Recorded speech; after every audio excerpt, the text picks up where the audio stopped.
il faut y aller.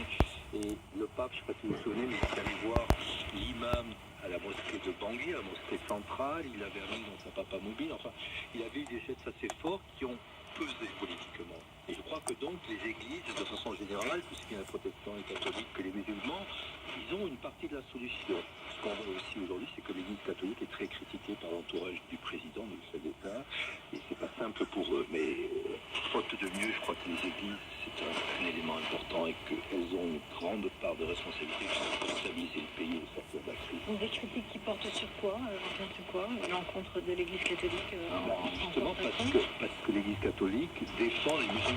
Et pour une partie de l'entourage du président Touadéra, qui sont anti-Balaka et donc anti-musulmans aussi, c'est pas très bien. Donc l'église est un peu en porte-à-faux aujourd'hui et très critique. Christian Bouquet, commentaire. Rappelez peut-être que la communauté musulmane est très minoritaire en Centrafrique. Elle représente à peine, enfin c'est vrai qu'on n'a pas de recensement récent, mais à peine 15% de la population. Et ce sont essentiellement les commerçants des grandes villes et puis les éleveurs bœufs dans le reste du pays. Donc on n'est pas dans une configuration où les musulmans qui luttent contre le pouvoir central sont des djihadistes. Ils ne le sont pas. Bolliger, quand il a été écarté du pouvoir, avait essayé d'agiter ce drapeau en disant là la communauté internationale va bouger. Si je leur dis que le terrorisme djihadiste est aux portes de la Centrafrique, ils vont venir, et les gens ne l'ont pas cru.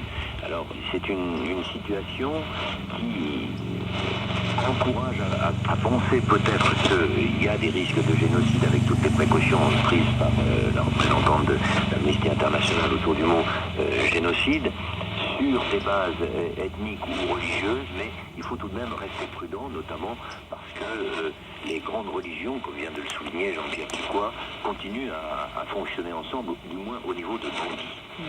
Du Bangui, la capitale. Delphine, un commentaire. En tout cas, on peut noter qu'il y a la Fondation Santé Djingo qui a participé à la médiation des accords du cessez-le-feu. Donc il y a une implication de l'Église catholique.